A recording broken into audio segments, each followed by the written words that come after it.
қаншама адам жарақат алады.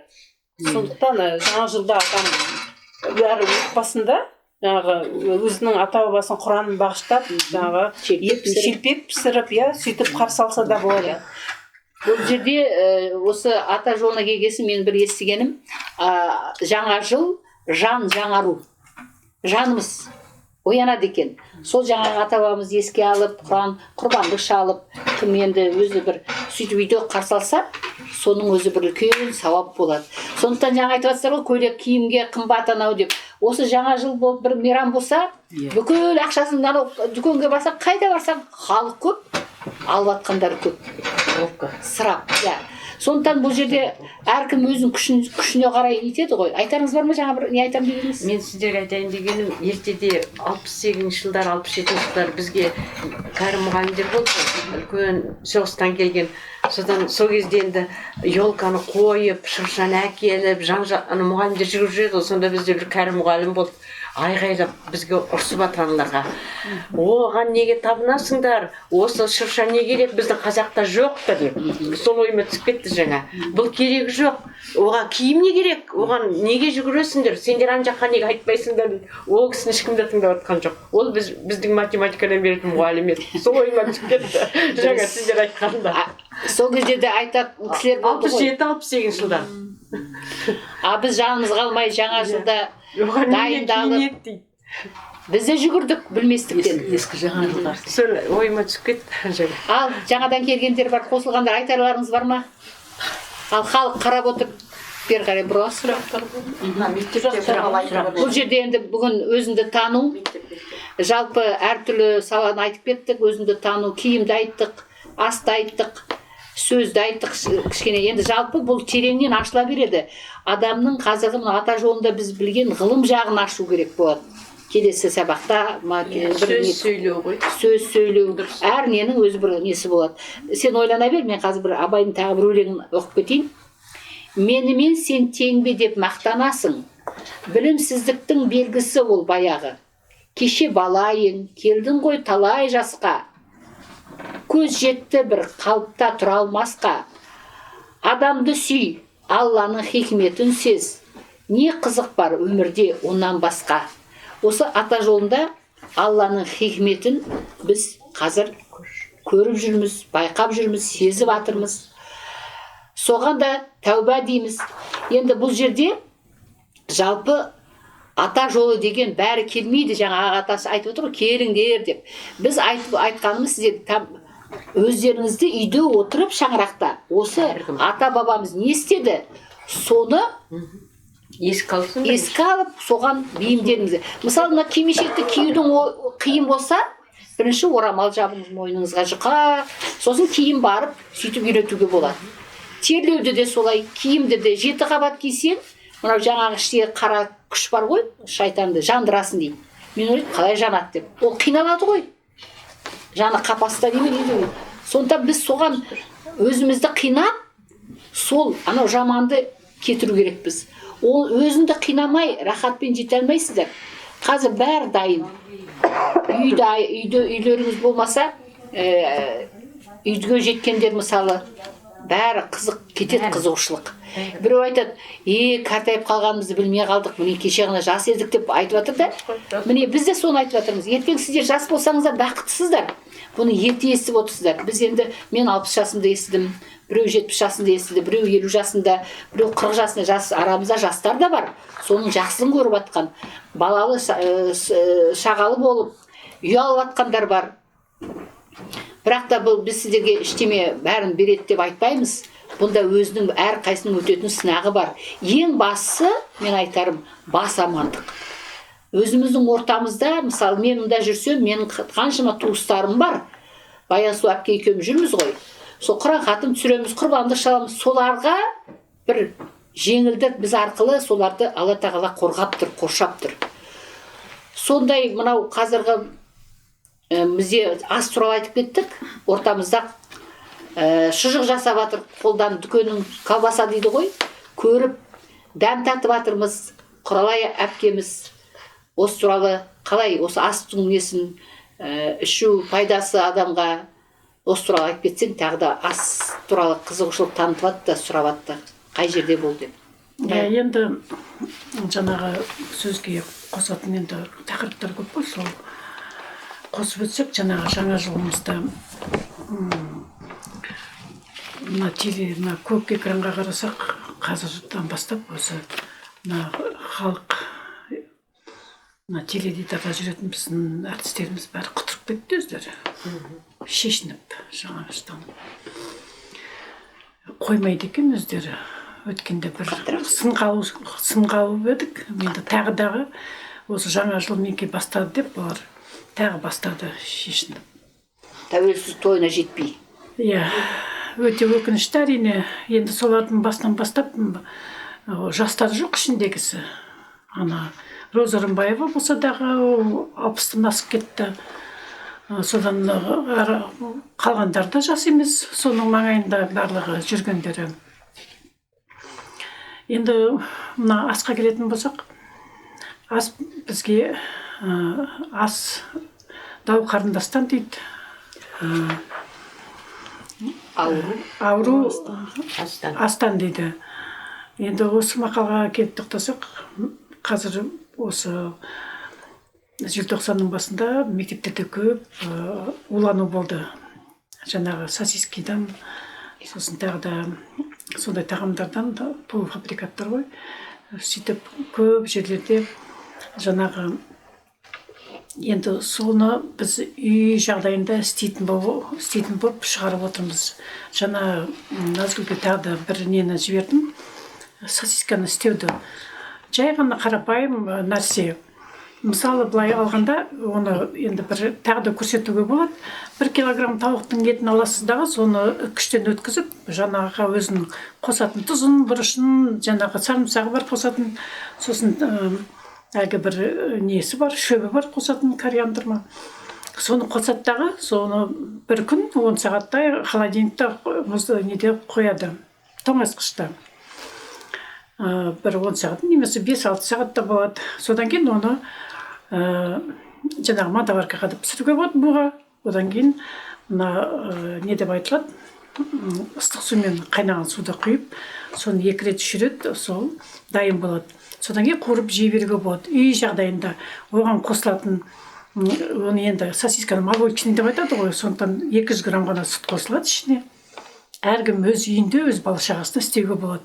Немесе жаңағы пленка бар, пленка деп аталады, ана тамақты бетін жабады ғой, бетін жабайды, орайды, немесе соған сосиска сияқты істеп шығарады, немесе біздің қойдың шегі бар, сол қойдың шегіне, жаңағы қойдың шегін тазалап, ішін сыртын, сосын жаңағы тұзбен, ас содасымен салып қояды дағы 1,5 сағатқа, немесе 10 минутқа қайта шайып, сосын тұзға қойып қояды, сөйтіп ол өзінің жаңағы несінен өтеді, тазалау тәсілінен өтеді дағы. Енді жаңағы пісірген кезде оның дәмі жоқ болады, өте дәмді болады жегенде. Сөйтіп өзіміздің мына сойылып жатқан құрбандықтың шектерінің барлығын солай қолдануға болады, оп-оңай, ештеңе қиындығы жоқ. Балалар мәз болып жейді, жаңағы 1 килограммнан бірнеше шығады. Өйткені сүтті араластырасыз ғой ішіне. Сүт араласқаннан кейін жаңағы тауықтың еті өзі нетеді екен, ұлғаяды екен дағы, сөйтіп ана байланады екен, сөйтіп әп-әдемі болып шығады екен. Сөйтіп жеуге болады. Енді үй жағдайында сондай тамақ істеуге болады, ештеңе қиындығы жоқ. Аха. Енді айта бер.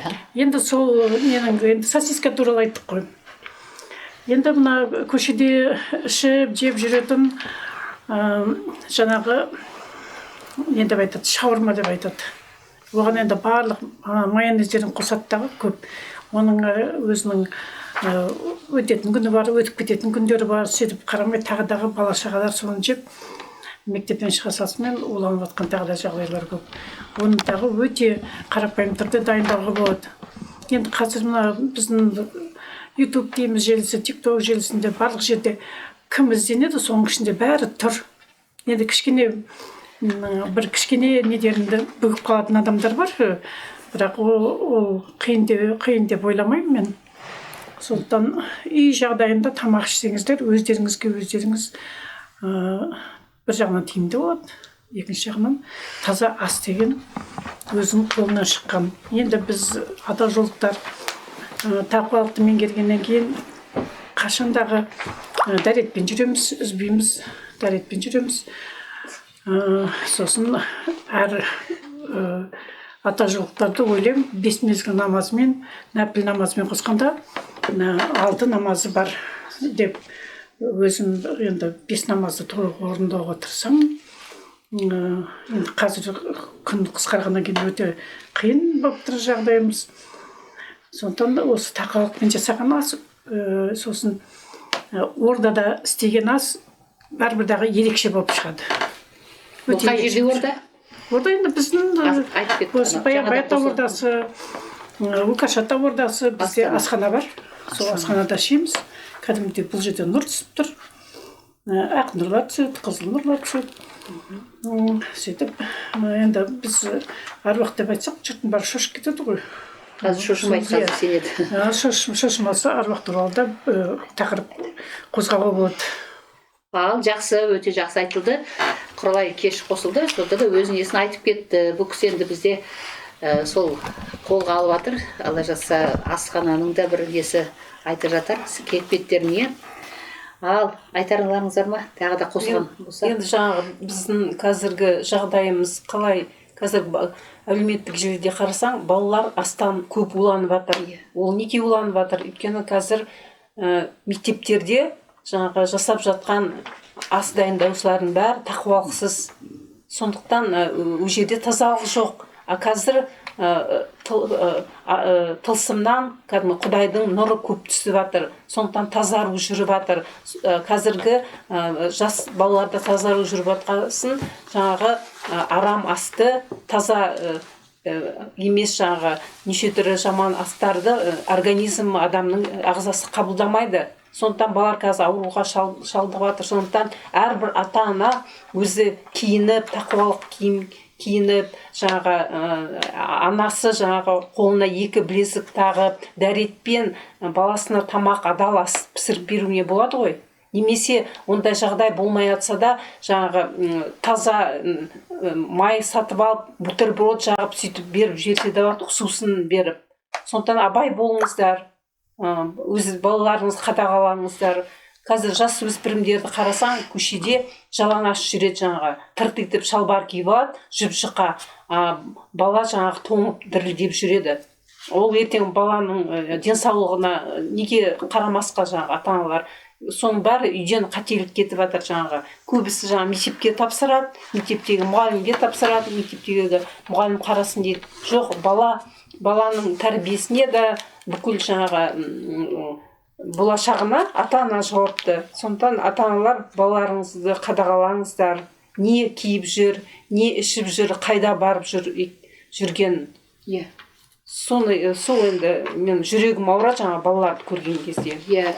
Әсіресе осы біз үлкендер осыны айтуға балалардың жаңағыдай көңілін түсірмейікші, айтқандарын алып бересіздер ғой.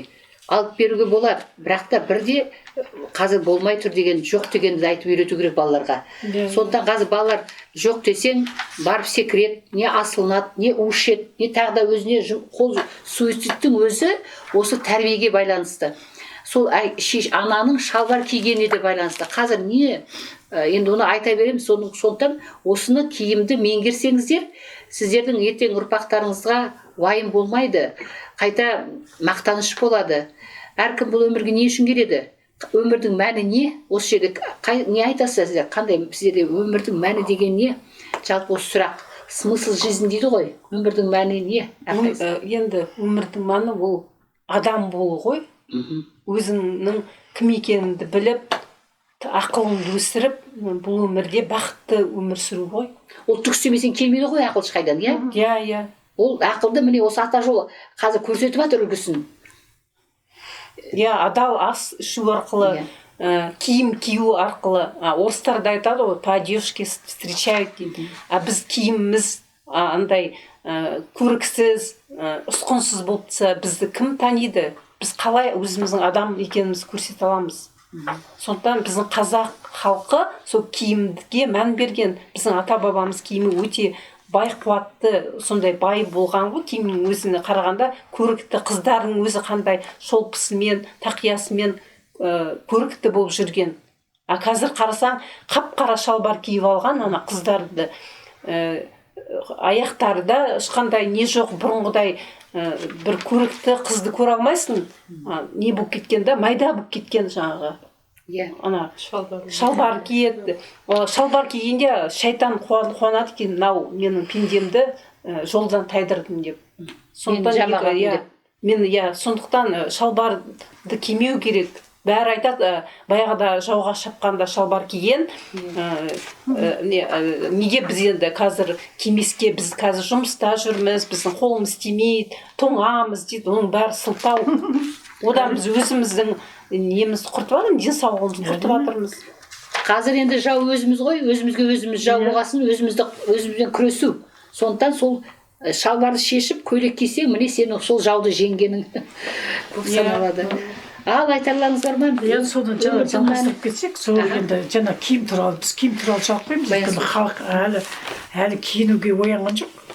Киінуге оянған жоқ, енді дәп оянған жоқ деп енді бір кішкене бар, енді бәрібір қосылып жатыр. Мен мысалы отыратын ауылда кемпірлер бірсыпырасы киініп, әжептәуір енді үйреніп қалды, мені көріп үйреніп қалды. Жуырда тағы бір жері шақырып еді, сосын бармаймын деп ойлағамдың, сосын барып қойшы киімімді киіп алайын да барайын дедім дағы. Ана бір өте бір камзолым бардың, несі бар. Соны киіп алдым дағы, барлық күмістерін тағып алдым дағы, сосын бардым.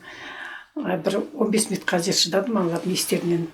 Бардым дағы өзімді көрсетіп, ана жерде жүріп, содан кейін енді рас барғаным дұрыс болыпты. Мен кеткеннен кейін ана кісі айтып жатыр, сіз келгеніңіз қандай жақсы болды, кимешегіңізді көрсетіп, жаңағы өзіңіздің калошпен жүретініңізді, мына көйлектерім өте ұзын болған, соны кішкене қысқартқан, ана калошыммен нем көрінсін деп. Соны көбіне ұнапты. Сосын мен айтам, жарайды, жүректерін имандар оянып жатса, сол жиналған кемпір шалдар, әйелдер көбіне ризамын Аллаға сондай жерге барып.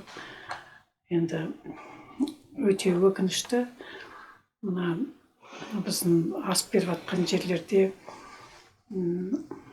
столдың үсті тамақ жабылмайды. Баяғыда айтатын әжелеріміз Құран оқыған кезде дастарханның беті жабылады деп. Сол бала кезімізден естіп өстік қой, қазір ондай жоқ. Қазақи дәстүріміздің көбін жоғалтып алдық. Енді оны айтатын әжелер жоқ, өйткені әжелеріміз қалтаңдап бар ғой енді айтып шалбарда жүр, брезентта жүр, көбі. Көбі. Енді бізді қарайтын адамдарымыз бар, енді көп адамдар қарайды екен.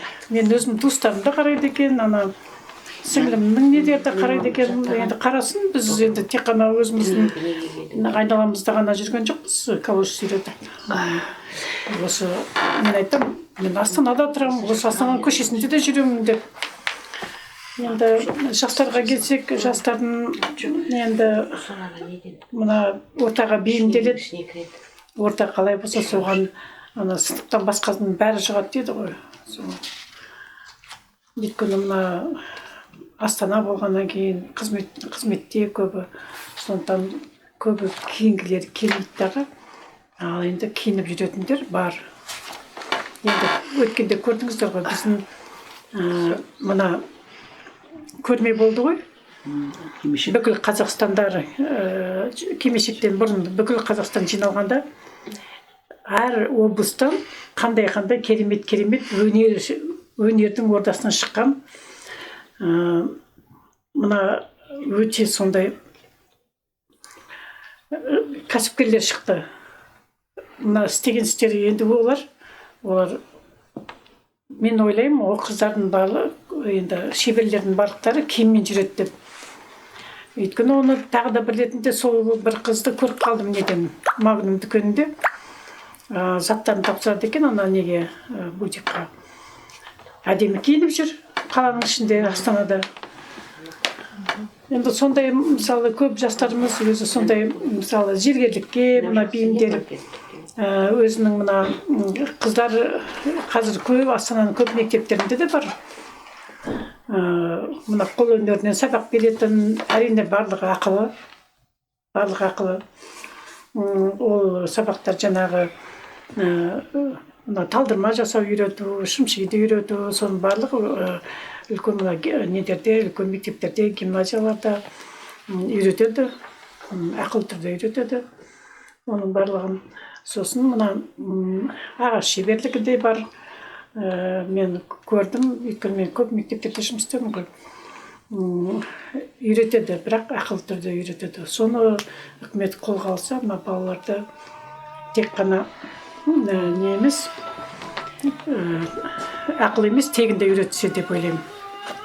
Жақсы, өте жақсы әңгіме болды. Енді апалар жоқ емес, бар әжелер киініп жүреді. Жаңағы айтып кеткендей барлықтарыңызға рахмет. Бүгін енді бәрін аша алмасақ та әйтеуір жан-жақты қозғап, осы өзіңді тану өте терең. Өмір туғаннан өлгенше өзіңді танып аласың ба жоқ па? Бірде мына үлкен кісіден адамдар бәліш жатады ғой, өлердің алдында сұрайды екен бір дәрігер. Не айтасыз дегенде, сонда ешқандай үйін айтпайды, ештеме айтпайды, тек қана мынау туыстармен араласпағанды айтады екен. Сондай бір нәрсе істемеген өзінің несін айтады екен, қателіктерін айтады екен. Сондықтан қазір біз тірі кезімізде соны істеп ертең өкінбейтіндей өмір сүрейік. Бұл өмір бәріміз қонақпыз. Біреуімізге ерте, біреуімізге кеш. Айтады ғой, қайтып келесің. Бірақ та осы қауымға біз келмейміз, басқа қауымға келеміз, мүмкін. Басқа жаққа. Иә, басқа жаққа. Сондықтан мүмкін келмейміз. Бір Алла біледі оны ана жаққа барғанда. Біз оны ең басы біз қазір салт дәстүр қазақтың қазақ екенін, тілін енді өзіміздің білгенімізше айтып жүрміз. Ал бізден мықтылар осыны жалғасады деп ойлаймын. Бар ғой, бар. Аман болайық. Рахмет. Шәкәрімнің бір өлеңін оқып кетейінші. Оқып кете ғой. Жалғасы болсын сіздің айтып. Жақсы. Кетті, келді, толды, семді, өзгеленді бұл ғалам. Туды, өлді, жанды, сөнді, өршіп еді қайтадан. Дөңгелеткен, өңгелеткен, түк білімсіз күш пе екен, тіпті мінсіз, кемшіліксіз, есті қылған іс не екен. Жан деген не, мүлде өлеме, шын жоғалып сөйлеме, дене жөндеп, жоғар өрлеп, тағы мен деп келеме. Әй шіркінде. Иә. Келеме деп тұрмын. Бұл енді Шәкәрім атаның өлеңімен осы немізді аяқтайық. Қош сау болыңыздар. Аман болайық. Дүниеге барған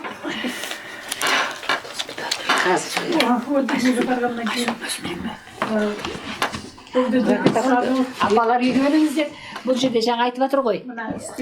Қайырлы күн болсын. Бүгін мынау Баянбай атаның ортасында ғылым мектебі сабағы жалғасын тауып жатыр. Жаңа форматта деуге болады. Бұл жерде әжелеріміз және тікелей тиктокқа да шығамыз халыққа. Қазіргі мынау ең бірінші мәселе ата жолы басталғалы 97 жылы басталды ғой. Енді қазір кейін кезде байқап қалдым, тиктоктан екен, бір неден, ютубтан екен, бір келіншек шақырып жатыр. Осындай ашылды, қамшы, ем, қолымызда қасиет бар, сол биотогымыз бар, халықты емдейміз дейді. Соған шақырылып жатыр. Енді мынау ата жолының жалғасы, ата жолы 2005-те басталғанда, 97-де басталғанда, солай басталып еді. Аяққа тұру, жаңағыдай не деуші оны, қылыш беру, биоток, аластау, енді бәрі қазіргі кезде, біз енді 19 жылдан жүрміз ғой, енді ағамыз ертеде бастаған бұны, сол Қыдыралы ағамыз тірі болған кезде бастаған өзінің тобымен, осы тақуа киіммен, ең басы киімді меңгеру, асты меңгеру, өзін тану. Енді ата жолында біз енді жүргенде басында ол болған жоқ. Біз халықты жетеледік, апардық Түркістанға. Қазір кезде жалпы Алтынай, қазір кезде қандай тәртіп бізде осы қазіргі Тоқберген атаның тобында? Бұл да ата жолы. Енді біз оларға қарсы шығып жатқан жоқпыз. Жалпы осыны біле жүрсе екен деп халыққа айтып жатырмыз. Әркім өз білгенін істейді ғой. Мүмкін олардікі дұрыс шығар, бір Алла біледі. Ал енді біздің өзіміз тәжірибемізден өткен, басымыздан өткен, сәл айтып кетейік сабақ басталғанша, айта бер. Армысыздар. Біздің аталы жолдың арақашылығы өте бар енді. Біз енді ең біріншіден дәретпен жүреміз, бәрін дәретпен жасаймыз. Тамақ болсын, сосын біз сырқат белгі шығарамыз, онда дәретпен етеміз. Сосын енді бізде осы немісте біз қазір қарап жатсам неде ютубта көп нетіп жатыр, емшілер шығыпты. Біздің біздің аталы жолда қазір ем салмайды. Ертеде ол болған ем салатын. Біз қыш салдық ертеде, қамшы ұстадық, оны білместіктен біз сөйтіп жасадық. Қазір ондай бізде жоқ. Ешай кетпей ме?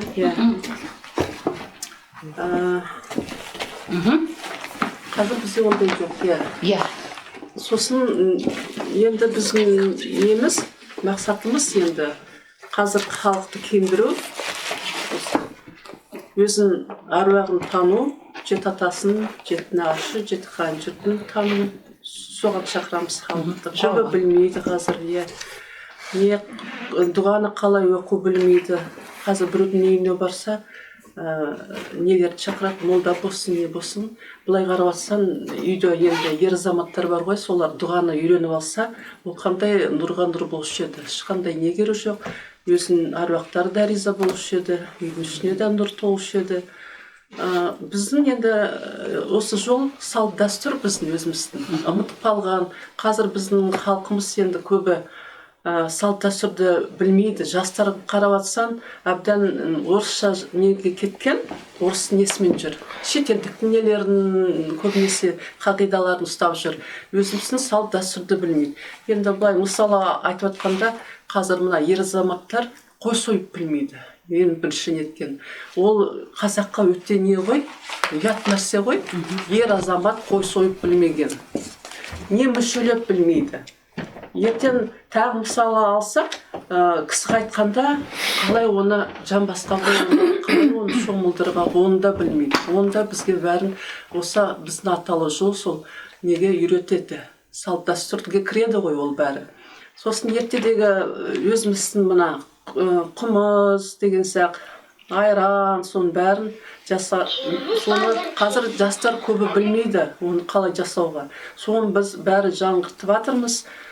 Тауба жемістері бар, талай не жайнақты міне жұмыс істеп жатыр. Біздің ата жолдықтарға үлкен рахмет. Бүкіл Қазақстан таныды, айранды да, міне қыздар не шұжық қолданыс істеп жатыр. Сосын не ірімшік істеді міне.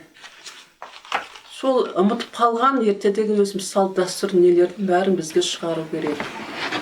Соны енді жастарға айтамыз. Жастар енді көп білмейді, киінбейді, ашық-шашық жүр енді. Біз осы талай рет айттық. Уже көбіне не болған шарты ол айта бересіздер киім туралы деп. Ол керек, ең бірінші киіну керек. Көп айту керек, көп айту керек. Оның ішінде сол біреуі екі адам соны жасаса қандай жақсы болады, Міне, сөйтіп халық алып кетеді. Мен осы неде бір ай бұрын Семейде болдым. Ертеде соған таңғалып жатырмын. Ертеде Семейдің кісілері қазақи болған, қазақша сөйлеп, автобуста кеше кетіп бара жатсам, жасы да кәрісі де бәрі орысша сөйлеп жатыр. Таң қалдым. Ертеде ондай мүмкін болмайтын. Семейде орысша сөйлейтін.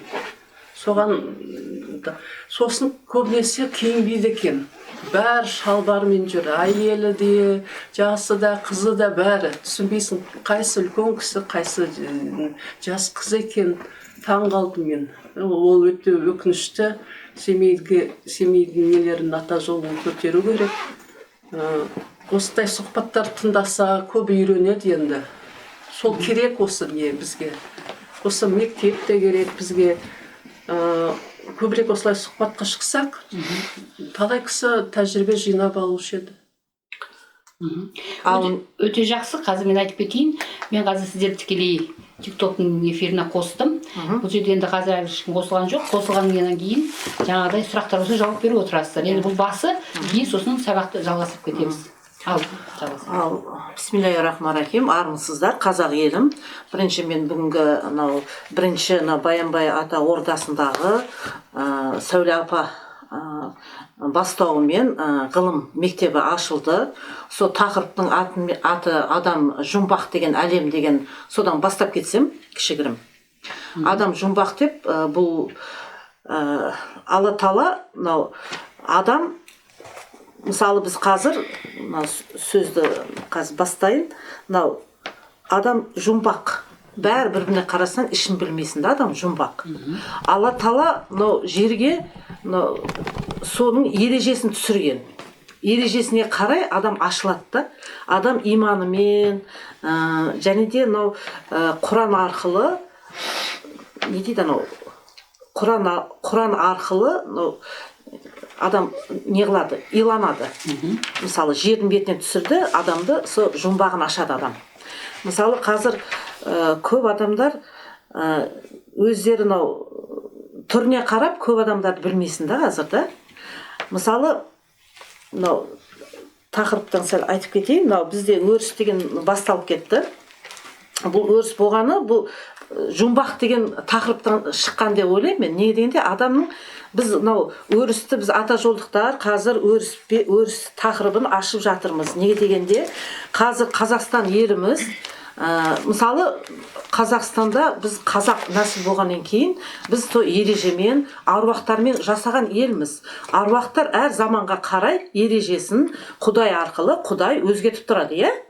Соған қарай. Бұрын енді интернетте қазір кеше бір жарнама жасап жатыр. Бір келіншек, Әсел деген. Келіңіздер, не дейді, біз зікір саламыз, қанша берсеңдер сонша аламын дейді. Кейін биоток қолмен емдейміз дейді. Кейін тағы не дейді? Бұрынғы ата жолындағы ескірген қағидамен жүр. Енді сондайлар көп болған үшін қазір, ол не дегенде біздің қазақ еліміз тазарынбайды одан. Қайтағы баяғы жерге нетіп қаламыз, барамыз, арты жүріп кетеміз да, бұрынғыдай. Қазіргі кезеңде ол жарамайды. Қазір кезде біз сұрауы қазіргі заманның, қазіргі Алладан түскен көп қазір хабарлар түсіп жатыр, оған жарамайды ол. Қазіргі атмосфераға бәрі жарамайды. Жарайтыны қазір біз адамдармен жақсы араласу үшін, адамдар бізді түсіну үшін. Мысалы, біз адамдар қазір, біз енді емдейміз ата жолы, сырқат белгімен емдейміз, қамшымен емдейміз десем, көбісі түсінбейді. Оларға біз ақиқатты түсіну үшін біз мынандай өріс тақырыбын ашып отырмыз да. Өрісте бүде кез келген адам өріске иланады да, мысалы, аппаратқа сенеді. Аппаратқа мынандай түсті, сенде мынандай болды, мынау түстер кемшіліктер болады, мынау сенде өрісің десе, ол адам түсіне бастайды.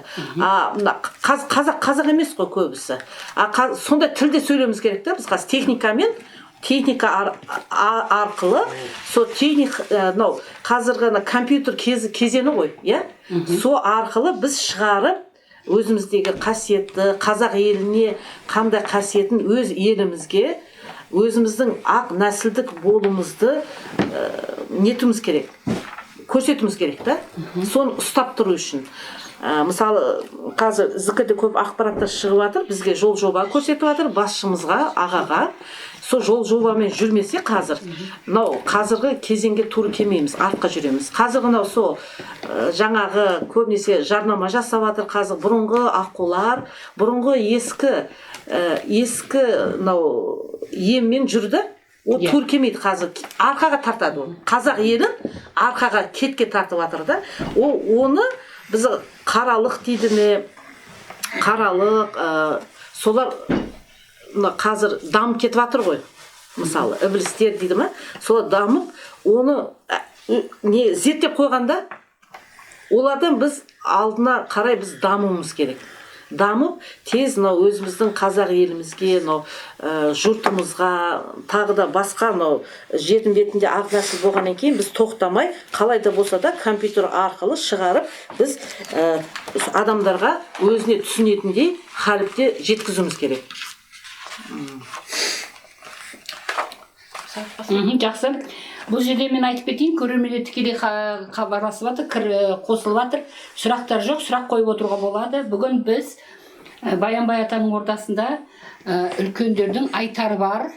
Ғылым сабағы деуге болады, дәріс сабағы деуге болады. Осы жерде біз енді бастамасын айтып кеттік. Мынау кіріспе сөз болып жатыр.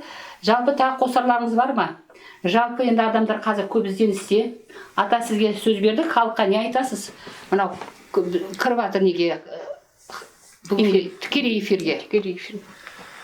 Бисмиллахиррахманиррахим. Халыққа не айтамыз? Халыққа жақсылықтан басқа ештеңе айтпаймыз. Жақсы болса, әрқайсысы осы біздің қазақпыз ғой, қазақтың жолына түссе, қазақ жеті атасынан бері қарай еш жаңалықты ашпасын, зерттемесін. Сол жеті атасын зерттеп, сол жеті атасының істегенін істесе, міне ең жақсы нәрсе осы болар еді. Қыздарымыз киінсе, ұлдарымыз киінсе, жинақы болып жүрсе, үлкенді құрмет қылса, міне әдемі ғана ілгері қазақ болуымыз керек те, ілгері сол салт дәстүрді әкелуіміз керек. Сол салт дәстүрді әкелмей біз қазақ бола алмаймыз.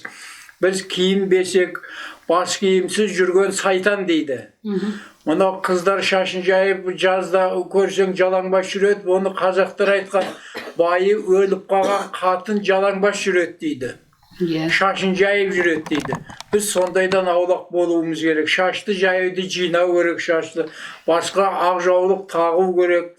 Кішкене жинақы болып, әдемі болып жүрсе, бірінші өздеріне жақсы, екінші халыққа жақсы. Халықтың өсіп, өніп, көгеруіне жақсы бұл. Біз қазақ бір-бірімізге дұшпан болдық қой осы 100 жылдан бері. Бір-бірімізге дұшпан болып келе жатырмыз. Бір-бірімізге дос болайық, бауыр болайық, ынтымақты болайық. Киінейік давай. Әдемі болады. Дұрыс, жақсы. Енді қазіргі біз сабақты жалғасып, айтарыңыз бар ма тағы? Қосамыз? Болды. Қосасыздар ма жеңдер? Енді онда бүгінгі бірінші сабақ. Бірінші емес, енді бізде былтырдан 2-3 жылдай болып қалды. Иә, қазір мынау ажелеріміз ырым жасап жүреміз дейді. Бұл жалғасы ғылым мектебінің енді ғылым деген енді сондай биік айтылған шығар, бірақ та соған жетейік. Жақсы арғы айтып, не дейді? Семіз шық дейді. Біз енді сол жақсы жарымыз. Қазір сөз қуаты ерекше, жақсы сөз көп сөйлейік, жаман сөз айтпайық. Сол арқылы біздің өзіміздің өмірімізге жеңілдік, жолымыз ашылады. Сіздеріміз алға шашу. Қонақтарға шашып қойыңыз. Қонақтар сіздер сұрақ қойып отырсаңыздар, арасында сұраққа жауап беретін апалар болады, атамыз бар ортамызда. Мәке сізге қарай. Аха, жақсы. Мынау. Жақсы. Мен енді мына жерде түсіріп жатырмын. Бір жағынан ютубтан да көре аласыздар бұл түсірілімді. Тоқберген Байтасов ата жолы деген енді қолымыз кішкене бірінші түсіріп тұрмын өзім. Кешірерсіздер. Ал бастадық. Сәуле апай, сіз